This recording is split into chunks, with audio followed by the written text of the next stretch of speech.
errands for NTL as youngsters. But everyone, believe me, was an integral. What was your take on Ron and Gordon? Well, I just wrote down some words, and I'm going to use those. But for Gordon, there was no question. The word that popped out for me was entrepreneurial. I used to call him the human popcorn machine. There was not, any time we'd meet, talk on the phone, or there wasn't any email then, so we had to talk on the phone. No cell phones either. But whenever we'd meet in person or over the phone, he would have a new idea. And he was great in getting things started. And then hopefully other people would pick them up and make them happen. You know. Yes, I do. It's true. Yeah, I really do. And so he started more damn stuff that I had to pick up and try to, and other people did too. But I loved it for it because it was always stimulating. It was never a dull moment with Gordon. He was a whole systems thinker. And he was one of the first people that really picked up general systems theory and popularized it. There was a little bit written on it, but he really picked it up and he kind of like grew it and revealed it in my view. He was also a visionary. He could see out and look at things out in the future, and just like you were saying, he's ahead of his time. And he would oftentimes talk to us about that. And we had a group. You were the president for a year. I was too at one time. I still had the gavel. BJ was president. Yes, BJ was president. So we all took a turn in the barrel. We had an assembly of people who were very interesting people, yes, from all over the country, and some from around the world, right? Yes. Malaysia. Yes. Rahim from Malaysia, and we had someone from Europe, and we had a bunch of people that would come. We started the International Consultants Foundation. That's Don't you remember that? Yes, I do. Well, we had quite a few conferences. And our first meeting was in Bermuda. Yes, but we had one in Paris too. Yeah. But he was always doing stuff like that. It was like you never knew what was going to hit you next. And so we had this wonderful assembly of people who would meet a couple times a year in Bethesda. And then we went through all, we had this, I think it was top-heavy organization. We over-organized, right? We really did. I mean, and when we finished that, we reorganized. Yeah. I'm ashamed to even look back at it now, but anyway, it was a great learning. And one of the things, you mentioned this, and I wanted to reinforce it because this is one of the great things I learned from Gordon, and that is, whoever you work with, try to help them build capacity. That, to me, was a gem, because he really helped me. He was truly my mentor, my teacher, and really deep, good friend, whom I missed deeply. And we were colleagues. We worked together quite a lot. And we learned from each other, ultimately. It wasn't just a one-way street, which is the way mentorship and colleagueship should be. It was delightful. And another thing I saw about Gordon, and one of the characteristics was he was never afraid to seek editing of his work. Whether he listened to it or not was a different story. But I edited his second book. I can testify to that one. But he would, in groups, we'd have a workshop or something, and then he'd be introducing something, he'd stop and he'd say, "What do you guys think about that? How would you make it better?" He did that, and I think genuinely so, and he did make changes.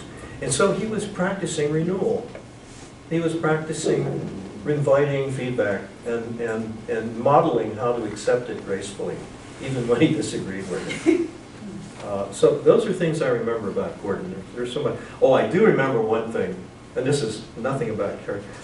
Gordon had a very deep voice, those of you who remember. But every time I'd call him, his response on the phone would be, "Gordon Lippitt here." I can't even get that deep. Gordon Lippitt here. Just a memory. Now Ron, on the other hand, was a detail person. A lot of attention to detail. I loved him. Joanne and I were.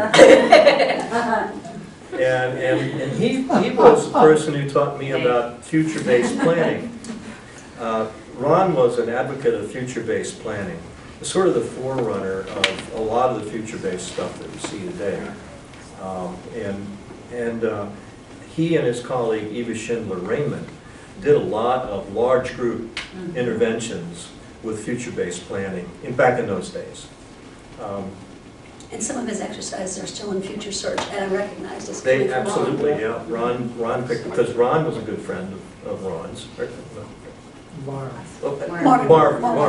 was a good friend of Ron's. In fact, Ron was the one who got me to get Marv to come into this program, and that's how that connection was. Okay. He was a master of getting client involvement and collaboration. Really, very, very inviting. And of course, in concert with Eva, who was on a whole other different personality, and she was with OSR1 too. She came in and worked with you guys. And she was the one who introduced the idea of the raggedy beginning. I don't know if you still talk about that in OSR or not. The raggedy beginning. And what that is that you kind of like just start up so that people who come in a little late or don't quite get there in time, they're not missing all that much, but still people who are there already on time are engaged and they're doing things. Things are starting to happen. And it's called the raggedy beginning. She also was the one who introduced flowers and tablecloths and you know, things around like you do. And that's still, she brought that in, and that was her contribution. And she and Ron. Good work, And the other thing is that I remember about Ron is how clear his directions were for groups.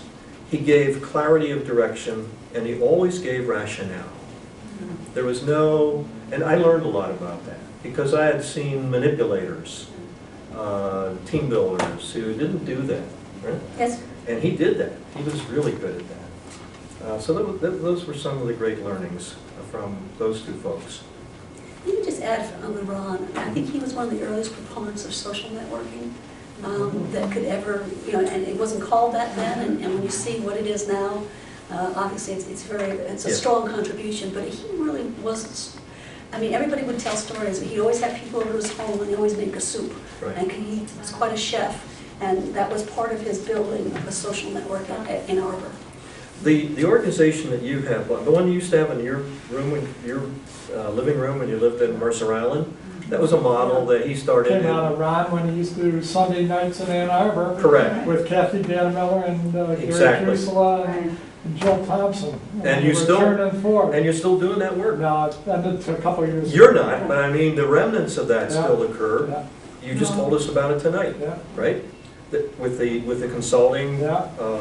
mentoring, and the work that you do Right. in the public area. Yes. Yeah, that's great. That And was all the started. seed from Ron. Yep, that's And where it we started. started 5 of us in Seattle. That's right.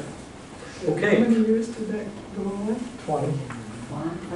we're kind of transitioning over into the third part now, which is unique contributions. And why don't you kick off on that one? Well, I think that one of the things I would say is the power of models. One of my father's books was actually called Visionary Thinking, talking about helping other people come up with how to create a model. And I do think that he was absolutely great at synthesizing, in my opinion.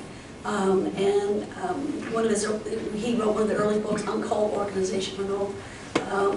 But I think that his commitment to a profession of OD was something that was unique. I also think that one of the things I would say versus some of the practices today is that he really saw that the OD person's responsibility, if I could use that word, was to really educate the client so that you would become unnecessary rather than building what I would call like dependency on the consultant. Absolutely. And I think that that was something that he believed in rather strongly, because and I thought that was a little bit of a, in my opinion, it's a contribution. Yes, absolutely. I fully agree with all that. What would you like to add? Well, you mentioned his book on organization renewal, and of course the whole idea of organization renewal, he did start that.